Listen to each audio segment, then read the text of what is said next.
Elle a ouvert ses portes le 1er octobre 2021 aux Émirats Arabes Unis. Expo Dubaï 2020, la République démocratique du Congo était programmée hier mardi 22 mars 2022. Le président de la République, Félix Antoine Tshisekedi Tshilombo, a décrit le tableau des atouts économiques dont dispose notre pays. On écoute le chef de l'État.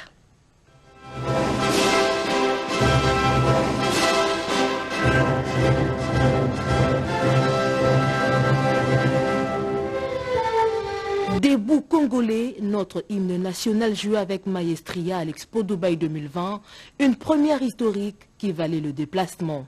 Les Émirats Arabes Unis ont mis le petit plat dans le grand pour célébrer cette journée dédiée à la République démocratique du Congo. En présence du président de la République, de la distinguée première dame, de plusieurs ministres et des personnalités triées sur le volet, le représentant de l'émir de Dubaï, Cheikh Nahyan bin Mubarak Al Nahyan, ministre de la Tolérance et le président de la commission de l'Expo Dubaï 2020, a vanté le partenariat gagnant-gagnant entre la République démocratique du Congo et les Émirats Arabes Unis. Dans une brève allocution, le chef de l'État, Félix Antoine Tshisekedi Tshilombo, a présenté au monde les principales opportunités d'investissement en République démocratique du Congo, un pays solution à tout point de vue.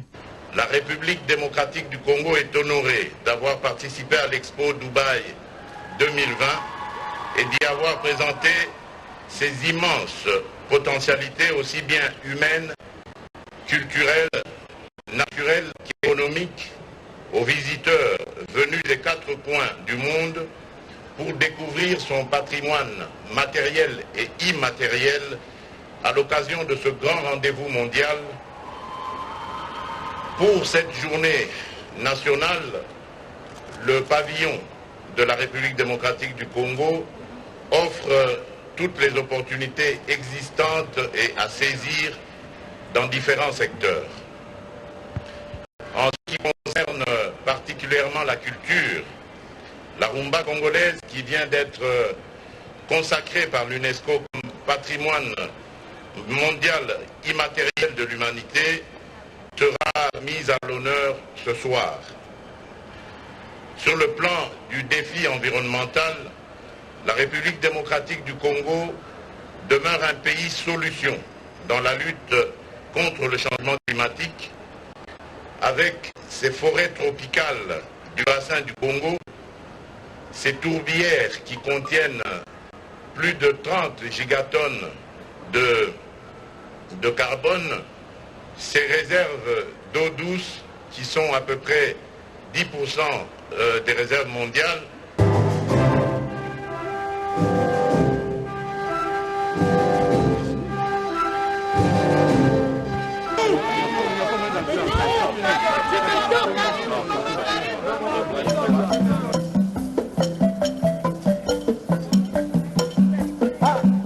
Ça c'est la rumba congolaise. Après le pavillon de la République démocratique du Congo, c'est au tour des Émirats Arabes Unis de présenter leur pavillon. Les deux pays ont évoqué les domaines d'investissement, notamment économiques, énergétiques et culturels. Pour rappel, le chef de l'État avait instruit au gouvernement de préparer minutieusement la participation de la République démocratique du Congo à cette exposition universelle afin d'assurer sa réussite dans un contexte mondial de compétition où chaque pays a présenté ses meilleurs atouts. Ouverte le 1er octobre 2021, c'est ce 31 mars 2022 que la plus grande exposition du monde fermera ses portes.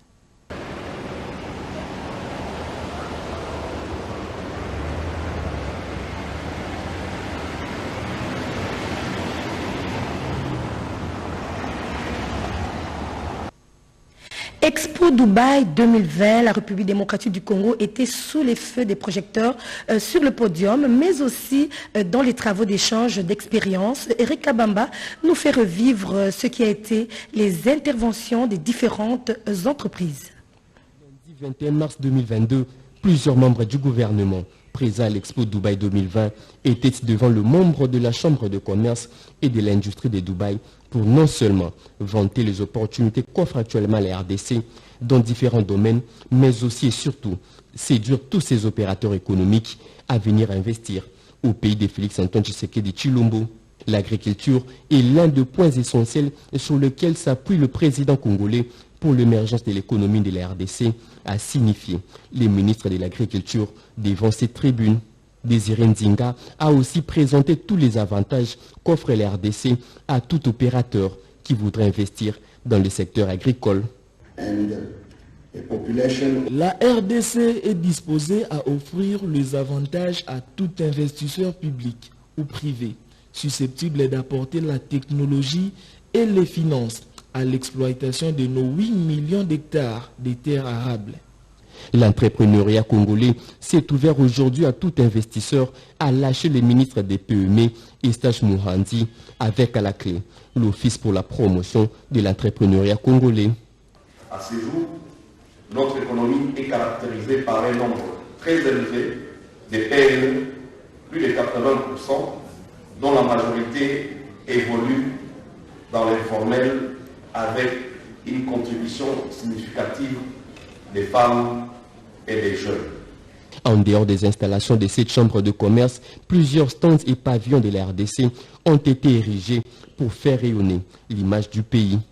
Au nombre de stands visités par plusieurs opérateurs économiques figure celui de l'Agence nationale pour la promotion des exportations. Ici, les visiteurs découvrent la riche diversité des produits de l'agro-industrie congolaise qui peuvent être exportés, a signifié le directeur général adjoint de cette entreprise publique. On va dénicher un certain nombre de marchés pour des produits congolais, et notamment le café, le cacao, l'EVA et l'huile de palme. Nous recherchons des clients et éventuellement pour des produits de diversification. Nous faisons battre les cœurs de l'Afrique, tel est le thème retenu par la RDC, pays aux multiples potentialités au centre du continent, en pleine recherche des investisseurs sur les plans internationaux. La SNEL a présenté ses opportunités aux investisseurs pour la réalisation de ces différents projets dans le domaine de l'énergie. Elle attire déjà un bon nombre des investisseurs au Business Forum qui se tient à Dubaï en marge de l'Expo Dubaï 2020 aux Émirats Arabes Unis. Edith Chala, Yvette Makontima, reportage. Un business forum qui a connu la participation d'un acteur majeur, si pas indispensable, dans le développement de la RDC, la Société nationale d'électricité, SNEL SA. Elle était sur toutes les lèvres et par tous les intervenants, directement ou indirectement. La nécessité du courant électrique place la SNEL au centre des intérêts, elle-même la SNEL, ici conduite par les présidents du conseil d'administration et bien préparée. Nous prenons des contacts avec des entreprises susceptibles d'investir chez nous et même nous cherchons les opportunités de bénéficier des efforts que fait la SNEL pour sauvegarder notre écosystème, pour sauvegarder nos forêts et finalement préserver le climat. Comme Congolais, cela marque notre présence dans le monde des affaires, car notre potentiel hydraulique par exemple, par notre potentiel d'espace. Les directeurs d'études et planification assurent être en mesure d'être à la hauteur pour répondre à toute préoccupation dans les business to deal. Ces échanges sont une occasion à ne jamais rater lorsque l'on est à la recherche des capitaux pour les investissements, les affaires. C'est dans pareille rencontre que ça se discute. Il faut développer son flair pour une bonne orientation des énergies. Revenons à Kinshasa où la session de mars est ouverte le 15 mars par le président de l'Assemblée nationale Christophe Mbosso a adopté et voté hier mardi 22 mars 2022 le projet du calendrier de la session ordinaire de mars 2022 avec 75 matières législatives.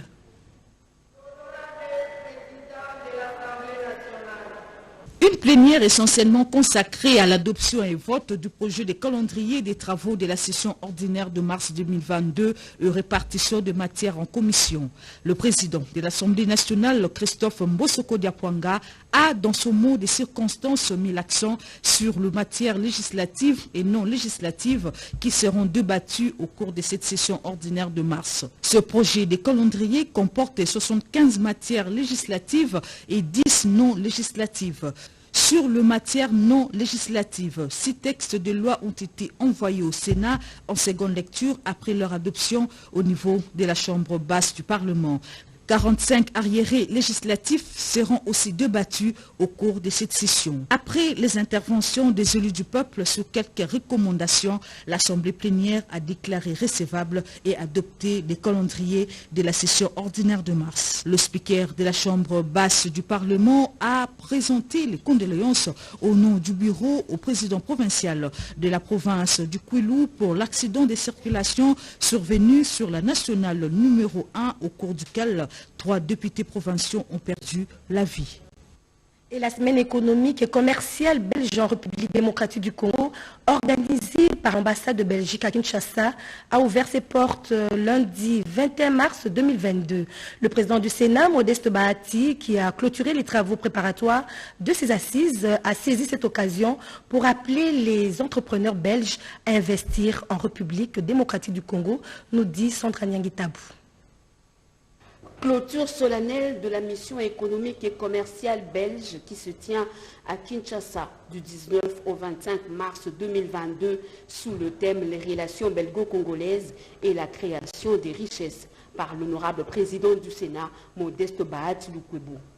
À cette occasion, le président du Sénat congolais a encouragé les entrepreneurs belges à venir investir en RDC. Modeste Bahati, qui a loué la diplomatie agissante du chef de l'État, Félix Antoine Tshisekedi Tshilombo, a également indiqué que le Parlement travaille sur les différentes lois pouvant favoriser l'amélioration du climat des affaires afin de sécuriser davantage les investisseurs. Le président de la Chambre haute du Parlement a saisi cette occasion solennelle pour inviter les membres de la mission économique belge à s'intéresser aux provinces de la RDC qui offrent plusieurs opportunités d'affaires dans différents domaines en vue de participer à travers leurs activités au développement à la base, comme le veut le président de la République avec le projet de développement de 145 territoires. Modeste Bahati a en outre émis le vœu de voir les entrepreneurs belges s'intéresser particulièrement au secteur agricole. Il y a tout à faire dans nos territoires,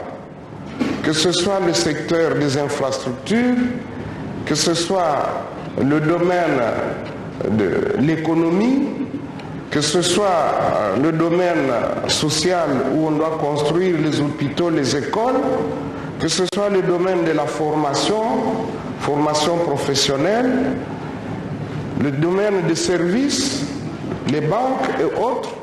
On a besoin de vous, les hommes d'affaires, vous, les opérateurs économiques, pour que vous puissiez déjà prendre place à bord de ce train de développement à partir de la base.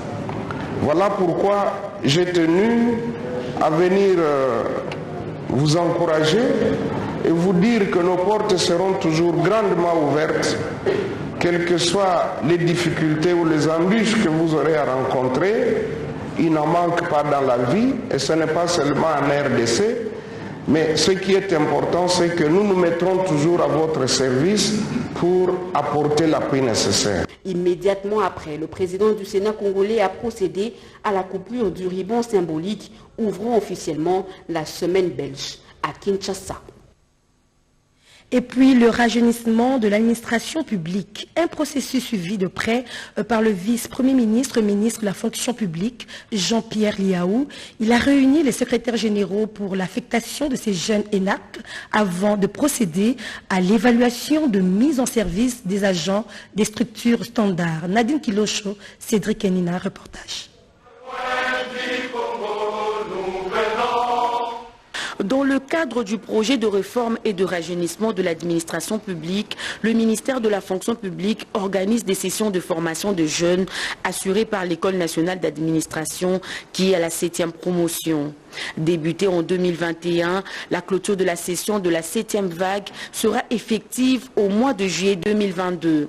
Et dans l'optique de planifier l'affectation des jeunes de cette promotion, le vice-premier ministre, ministre de la fonction publique Jean-Pierre Liaou a tenu une réunion avec les secrétaires généraux pour des dispositions utiles en vue de l'affectation de ces énarques. En deuxième lieu, Jean-Pierre Liaou a conféré avec les cadres de l'administration publique pour procéder à l'évaluation de la mise en service effective des agents des structures standards à travers différents ministères. Nous avons reçu des instructions claires concernant ces dossiers précis sur le fonctionnement des structures standards dans toutes les administrations, tel qu'est dicté, tel que signé par le VPM, ministre de la fonction publique, de manière à ce qu'on comprenne la même chose, cette grande réforme au niveau de la fonction publique et surtout tout ce qui est lié aux structures standards. Le processus visant l'accession aux postes et emplois publics des structures standards remonte depuis 2015 avec l'affectation de la première vague dans 5 ministères pilotes. Développement des partenariats entre les administrations fiscales, thème du séminaire préparatoire du cercle de réflexion et d'échange des dirigeants de l'administration fiscale CREDEF organisé par la Direction générale des impôts DGI. Blandine Wavingana, reportage. La tenue de ces assises consiste à préparer la conférence annuelle du cercle de réflexion et d'échange des dirigeants des administrations fiscales prévue en juin prochain à Nantes en France. L'objectif poursuivi au cours de ces séminaires préparatoires est de permettre aux délégués des différents pays membres de cette organisation internationale CREDAF de réfléchir ou d'échanger des informations susceptibles de mener à bon port leur mission, notamment la mobilisation des recettes. C'est la vice-ministre des Finances, Onyé Sélé, qui a ouvert ce séminaire en présence de plusieurs autres personnalités du pays et d'ailleurs. Et quand il s'agit des échanges entre les administrations fiscales, l'enjeu devient plus important étant donné que le rôle central que joue la collecte des recettes domestiques dans la gestion de l'État est l'axe du pacte républicain qui lie la population à son gouvernement.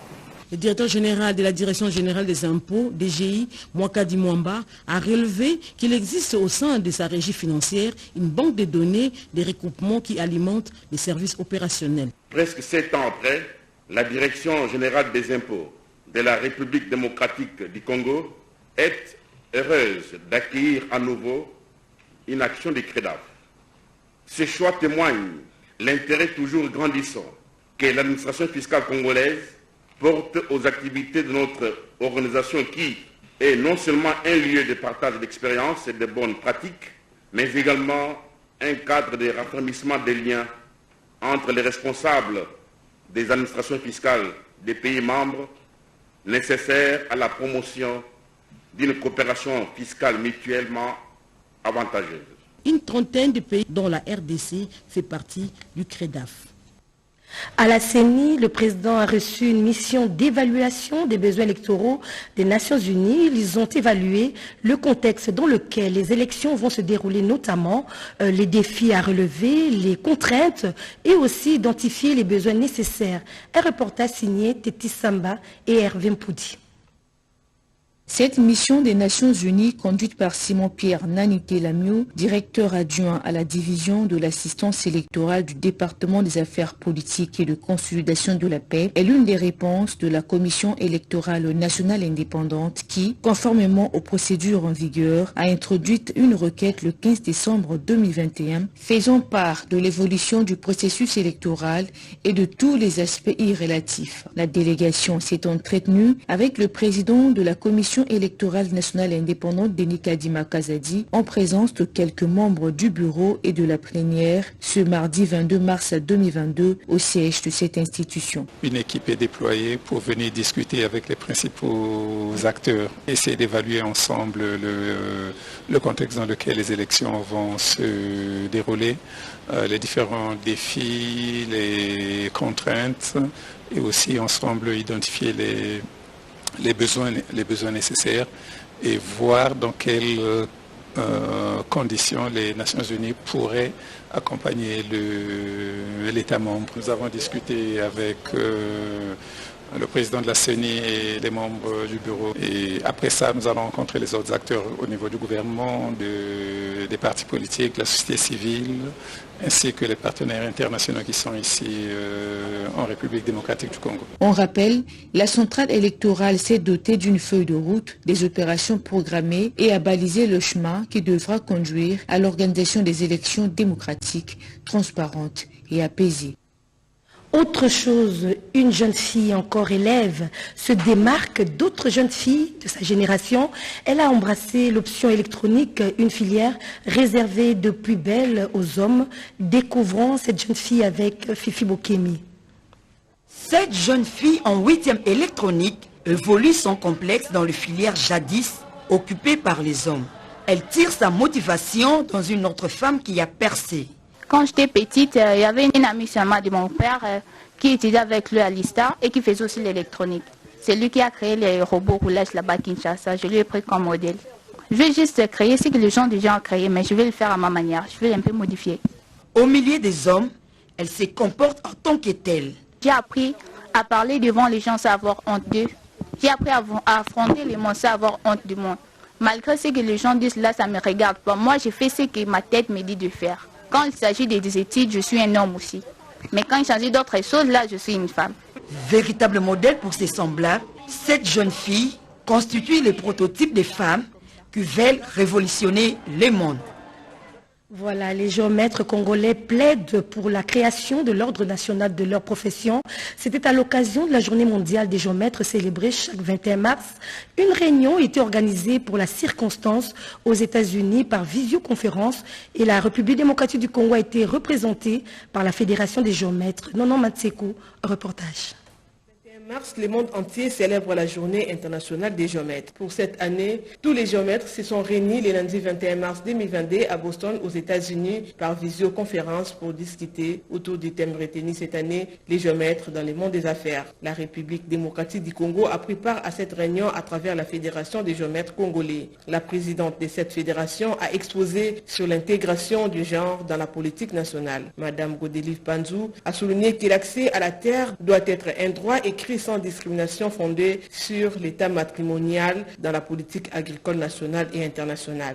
Elle plaide pour l'adaptation d'octroi au crédit aux femmes qui n'ont pas de biens immobiliers et le renforcement des capacités de ces dernières. Bertin Monabouka, ingénieur topographe et communicateur de la Fédération des géomètres, revient sur l'importance de leur profession. Nous sommes en train de faire un effort pour pouvoir rayonner la profession de géomètre en République démocratique du Congo et je pense que ça va marcher. Notre fédération représente la République démocratique du Congo dans les forums qui sont organisés à travers le monde où l'on parle du géomètre. Les géomètres en République démocratique du Congo n'est pas organisé. Il n'y a pas une loi qui organise la profession des géomètres. Des efforts sont fournis par la Fédération des géomètres de la République démocratique du Congo pour faire connaître la profession des géomètres au grand public. Ces derniers ont fait un plaidoyer au gouvernement pour l'instauration d'un ordre professionnel des géomètres à l'instar d'autres corps du métier. Je vous propose de suivre à présent cet atelier de restitution des différentes recommandations organisées par le programme d'appui et de développement aux petites et moyennes entreprises. Cet atelier a réuni les experts du secteur.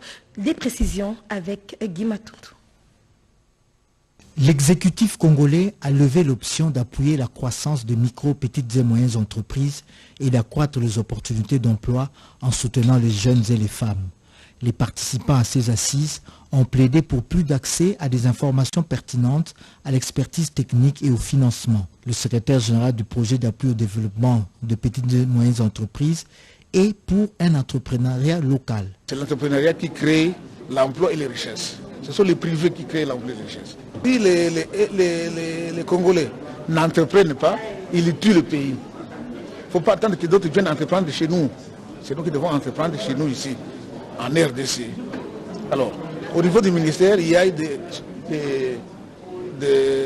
structures qu'on peut appeler des écosystèmes qui nous permettent justement de bien encadrer les entrepreneurs, surtout les jeunes entrepreneurs et les femmes. La mission d'appuyer ces petites et moyennes entreprises, PME, a été confiée à des structures pour leur expertise avérée, à l'instar de Congo Challenge. Kinshasa, Matadi, Goma et Lubumbashi sont des zones ciblées par ce projet. Allons dans la province du Kassai oriental où, à l'occasion de la journée mondiale de l'eau le 22 mars, le gouverneur de la province intérimaire, Jeannette Longa, a invité tous les acteurs œuvrant dans la gestion de l'eau à réfléchir pour une bonne distribution équitable pour cette denrée vitale pour la vie. Le thème, les eaux souterraines, importance, événements vécus et publics visés que la province du Kasaï oriental a célébré mardi 22 mars la journée mondiale de l'eau. La cérémonie a été présidée par Mme Jeannette Longa Moussamba, gouverneure de province intérimaire. C'était dans la salle de réunion de l'hôtel KB Deluxe. 5 exposés ont été présentés respectivement par professeur Shima Tumbouyi, expert en eau souterraine, Lucas Cornet, chargé du projet eau chez Enabel, un délégué de l'USAID, le directeur provincial de la régie eau Kasaï oriental et Hubert Béa, directeur provincial de l'OCC. Tous ont exprimé le désir d'offrir à la population une eau potable, saine, qui va l'épargner de toute maladie. Et cette eau est souterraine qu'il faut traiter avant sa distribution, comme le dit Lucas Cornet de Enabel. Le biologiste de l'OCC, qui a abordé dans le même sens, martèle que beaucoup de maladies proviennent de la consommation de l'eau impropre. Dans son adresse, la gouverneure de province intérimaire du Kasaï oriental, Jeannette Longa Moussamba, a pris l'engagement de veiller sur les sources d'eau. Mon gouvernement veillera sur la protection des sources d'eau souterraines et celles de surface, ainsi que sa gestion rationnelle comme une potentialité vitale pour les générations présentes et futures. Sur ce, je lance officiellement les activités de la journée mondiale de l'eau au Kasaï oriental. Juste après, l'autorité provinciale est allée visiter l'usine de production de chlore liquide des stations de traitement guidées par Lucas Cornet. Restons dans le Kasaï oriental où cette fois-ci la ministre provinciale du genre, famille et enfants a clôturé la campagne de sensibilisation des violences basées sur le genre. Les détails dans ce reportage. Pendant 3 jours, plus de 20 journalistes sélectionnés des différents médias de Mbujimaï et quelques agents de l'EPST Kasaï oriental ont été sensibilisés par des éminents orateurs à travers plusieurs modules sur la lutte contre les violences basées sur le genre en milieu scolaire et communautaire. Professeur Lazare Chipinda Kasonga, qui a exposé les derniers jours, a mis l'accent sur les pratiques favorisant les violences.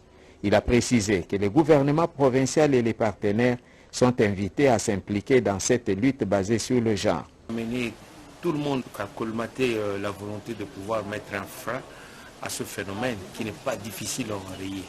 Les gouvernants que nous sommes, nous devons accompagner les organisations comme celle-là. Dans son discours de clôture, la ministre provinciale du genre, Eugénie Chilanda, a remercié les participants pour leur régularité aux séances avant de leur demander de lier immédiatement l'acte à la parole. Tout en étant sûr que dès la sortie de cette salle, la sensibilisation sur les violences basées sur le genre avec les médias sera effective et la population kassaïenne sera atteinte. Disons que c'est le centre multifonctionnel genre APEM KO dans la commune de Bipemba qui a servi de cadre à cet atelier.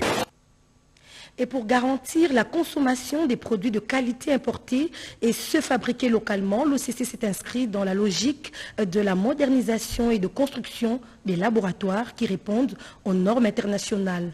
Le dernier en date à être inauguré est celui de la province du Nord Kivu, Jacques Chibobameji. Soucieux de jouer sa partition efficacement dans la zone de libre-échange continentale africaine, l'Office congolais des contrôles continue à affûter ses armes. Tel un bâtisseur infatigable, le directeur général par intérim de l'OCC, Gabi Lubiba Mampouya, continue à bâtir de laboratoires d'essais techniques pour les analyses physico-chimiques et microbiologiques à travers la République. Le dernier laboratoire en date à être inauguré est celui de la province du Nord Kivu. C'est le gouverneur militaire de cette province qui a présidé la cérémonie. Pour le DG de l'OCC, Gabi Lubiba Mampouya, ces laboratoires vont protéger la population contre toute forme de contrefaçon de produits importés et fabriqués localement. Aujourd'hui, les individus peuvent circuler de par le monde. Mais pour entrer dans un pays, en dehors des textes Covid, de l'heure, on nous exige le visa. Le visa. Mais celui qui donnera le visa pour que le produit rentre dans un pays, c'est la qualité. C'est celui qui détermine la qualité des produits, qui pourra dire si ces produits répondent ou pas, c'est l'Office congolais de contrôle. Donc nous demeurons et nous voudrons que vous continuez à nous faire confiance, votre office, parce que nous savons qu'avec le renforcement de tout le travail, nous allons plus vous rassurer et plus nous protégerons la population, plus nous ferons la promotion de l'industrie locale afin que nos produits rentrent dans ces marchés communs qui est le marché, ce monde qui est devenu un village planétaire. La deuxième cérémonie du jour consistait en la décoration de la médaille de mérite civique à une trentaine des agents et cadres de l'OCC qui ont totalement... Et puis, avant de nous quitter, cet avis officiel de recrutement de nouveaux magistrats civils et militaires.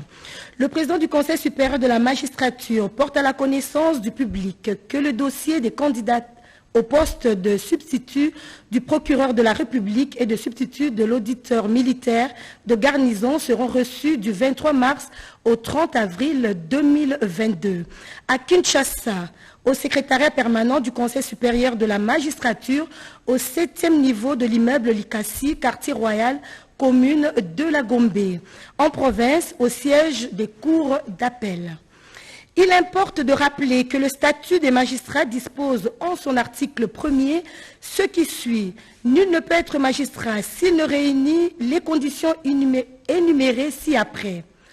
Posséder la nationalité congolaise, être âgé d'au moins 21 ans accompli et n'avoir pas dépassé l'âge de 40 ans.